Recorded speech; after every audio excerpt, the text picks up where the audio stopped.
Hello all, it's just me again. I'm going to do yesterday's as well as today tonight.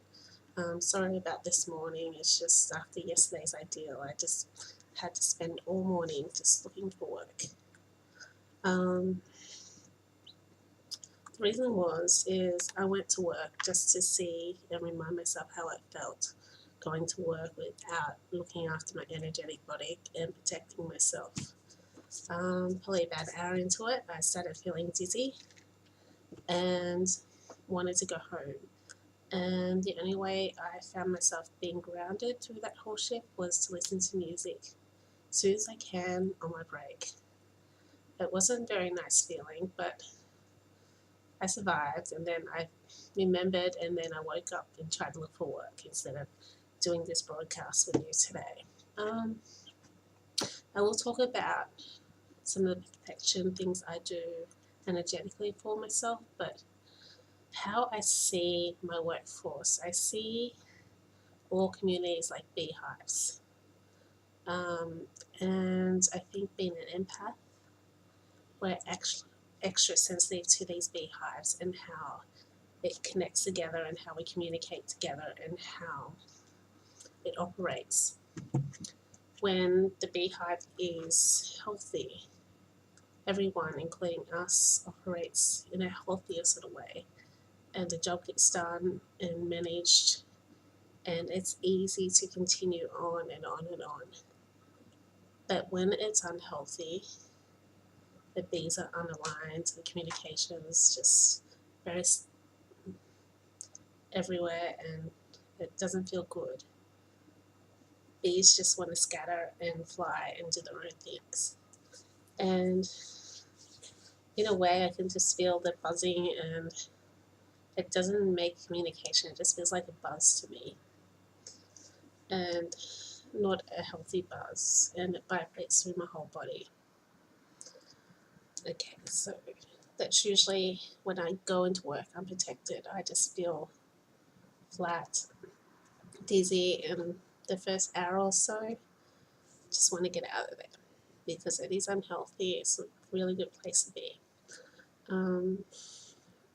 Because usually, I remember so many times I've gone to work just being really, really happy and excited after managing myself, and then going to work and just sort of feeling flat within the hour or so. There are times when it's better than others, and there's times where it's just god awful. I know being an empath, everyone has been in this situation. Okay, when I first learnt about energetic shielding, it was a bubble, like the pink bubble. Imagine a pink bubble or shield and that around you. And aligning your chakras too is another good way. Another way I find is becoming the tree, as I talked to you yesterday. But my favorite is if I even have a song that supports myself. I imagine myself in the presence of my spirit animal, the lion.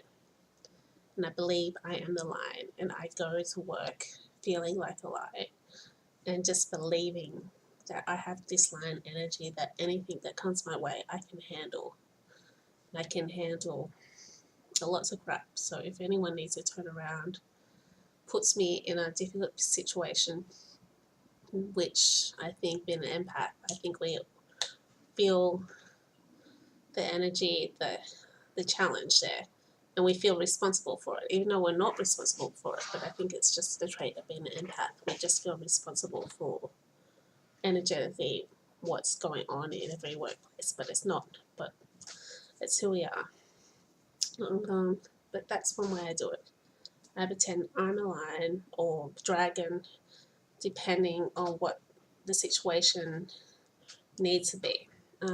If you need softness, you can pretend you're a dog. You can even pretend you're a unicorn. It's sort of what works for you. But in the moment I'm at now, pretending that I'm a lion helps me. Also, every day I imagine, I think this came to me when I was going through a really rough time and I needed to feel protected, but like it's evolved. Okay, well, I pretend I have wings that connect to me to the heavens, and they're huge wings, and I wear them proudly. Um, these happen. I've had these wings for a long time, energetically. In my mind, the first time I got them is when I was feeling quite vulnerable, as I have anxiety due to like PTS and that, because I didn't really have the best upbringing, and there's a bit of it, like well, not a bit of abuse. I was abused since I was 6 years old, and I left home when I was 14, so I had to learn to look after myself from then. And I grew up with this um, post-traumatic stress, and my first partner almost killed me because of physical abuse. So a long time I walked, being chaotic, not knowing what to do. But out of somewhere, I had this idea about having these beautiful white wings. So when I felt really, really, really, really afraid, I would imagine that these wings would just fly and wrap themselves around me and keep me safe, and nothing could penetrate them. That I was sort of safe in these wings like a worm, and nothing could get to me and nothing would hurt me anymore. So these were my wings, these lovely white angel wings that used to just keep me safe. But when I got more confident with myself and felt more life within myself, and when I was starting to come into my own self and my own power, these wings turned into something to more beautiful and magical.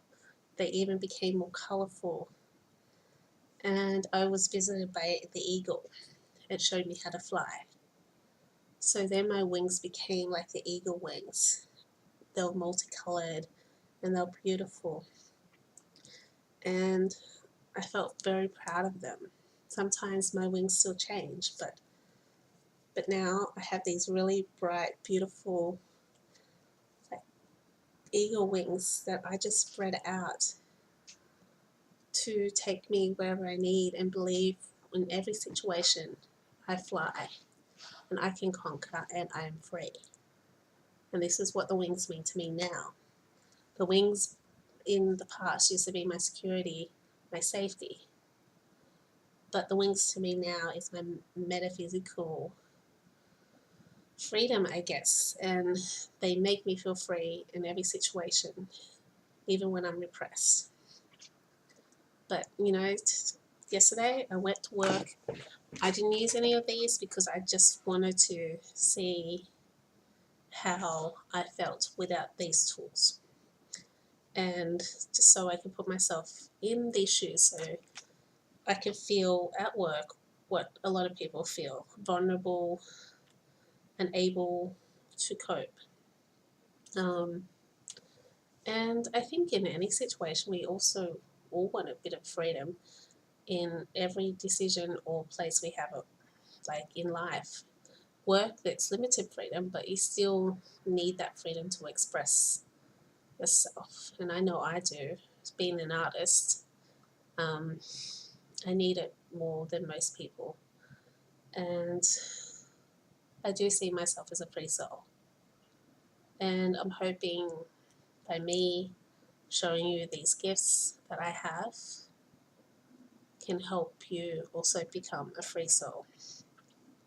Also, I wear amulets, or when I speak, I have this just to help me with my public speaking and that. And I also have stones in that I wear that make me feel protected and safe at work. Like that could be another way that you approach this. These are just ways that I have done it.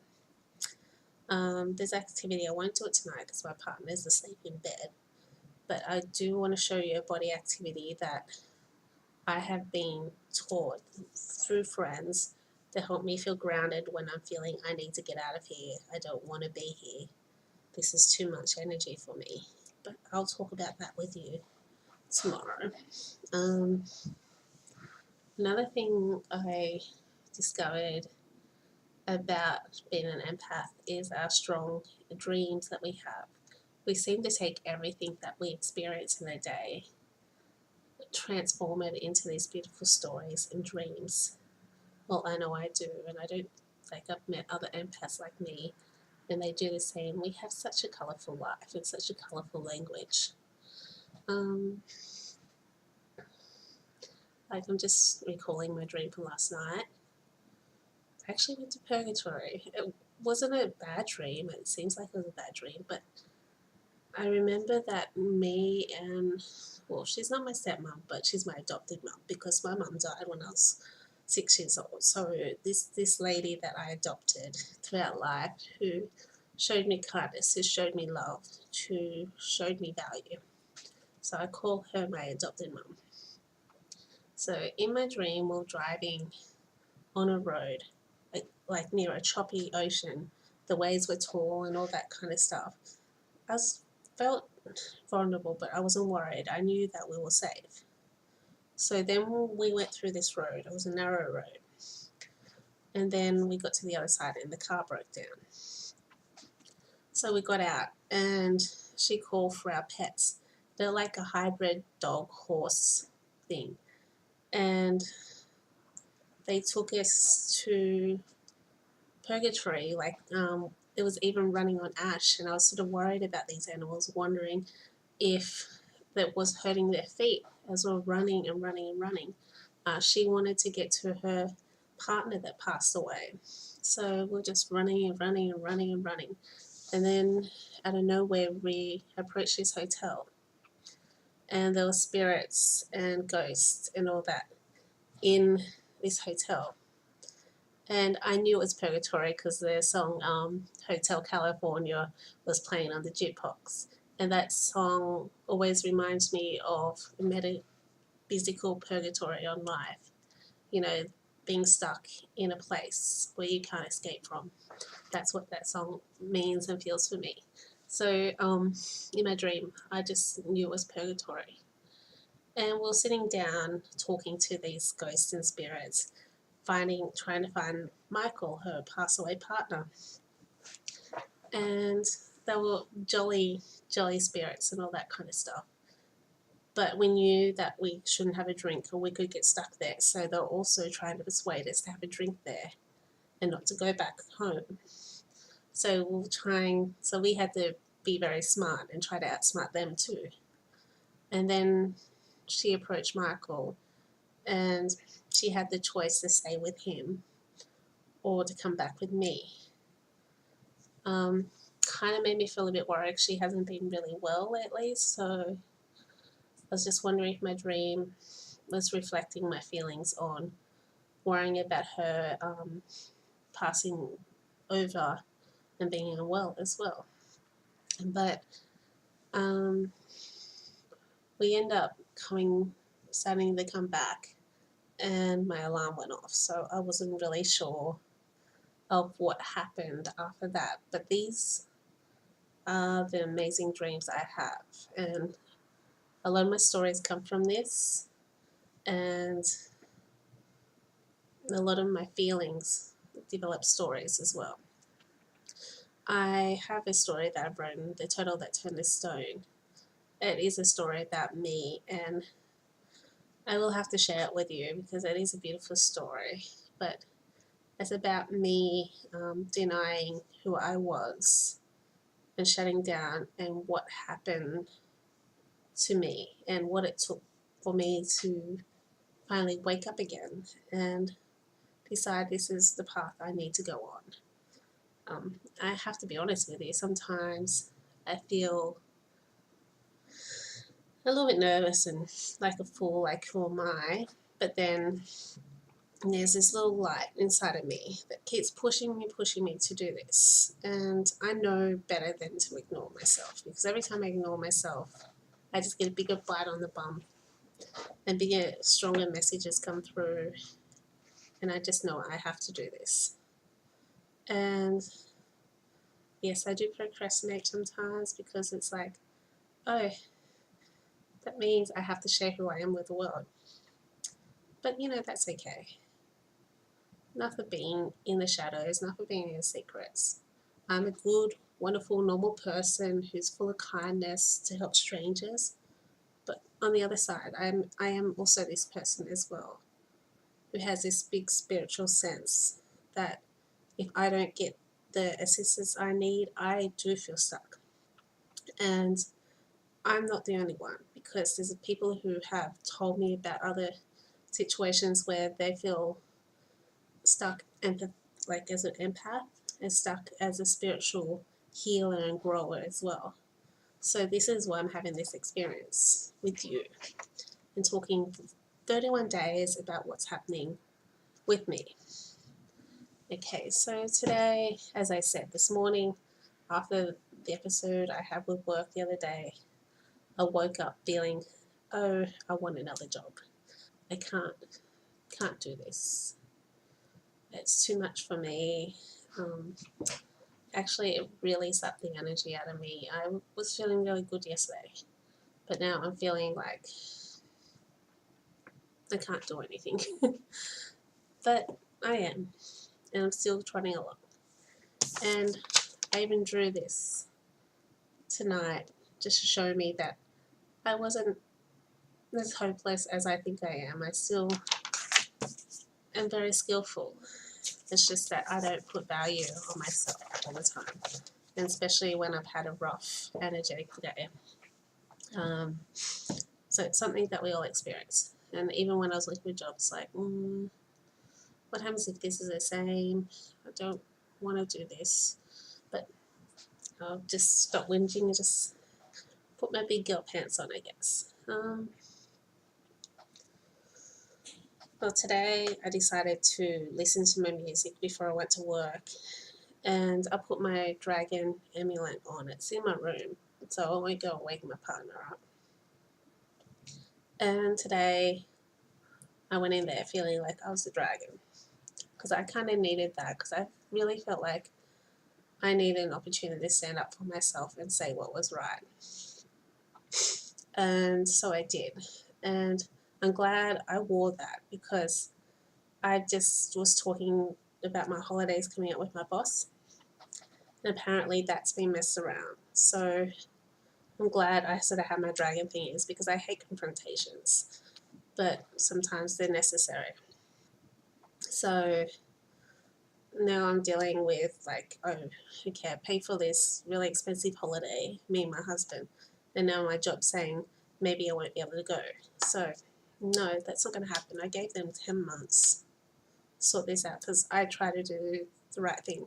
I try really hard to be practical for other people, even though it's not really my base nature, because I am a creative, artistic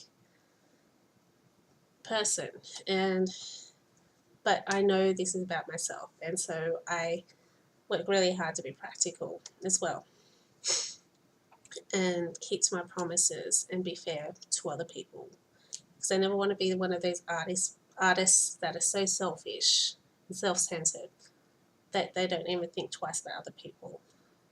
That's not who I want to be. I want to be open-hearted, share my art with others, share my knowledge with others, and share my experience with others, because why else would I be having these experiences on earth if I was just going to be a selfish, I got the word twat, but that's not nice, selfish person. Like, we are all connected, and I've had too many wonderful people in my life to have that attitude with. And I am blessed. I'm very blessed. So I want to share this blessing with the people around me as well. I don't know why I'm an artist. I don't know why I get these experiences and that, but that's just who I am. And it's being just an artist is a challenge on its own, and trying to communicate with others. And if I had my choice, I would do art all the time. But then there's that money side. Like, art takes a long time.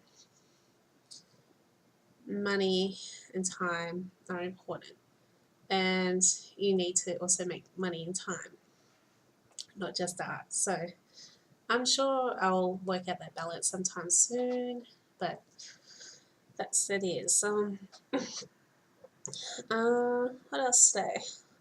I think it was made myself totally tuned out because of yesterday. And so also, instead of being so open to people, I think today, after yesterday, I just sort of really shut the gates on people today, and I just sort of went to work and just did work, and then I got that disappointment from work, and that made me shut the gates even more. So I think that's why I'm doing this so late at night, because I just had a total shutdown with everything at work, and that I don't like my shutdowns. It's not fun because I just ignore everyone and just even the people I care about. And I think I do go to the two extremes, and I've lived my life in a total shutdown and was very lonely because of it. Because being an empath, we need people as much as they need us as well. Even though we do need our shutdown sometimes, because sometimes the energy is just not there for others. And remember, that's okay. People who know and love you will accept that. Well, I've talked for 21 minutes, and I don't, as I said, I want to make these sessions about 10 minutes each. I will get back to you about that exercise I was talking to you about the body, but it's just quite loud, and I don't want to wake up the house. But anyway, good night all. Talk to you soon. Bye.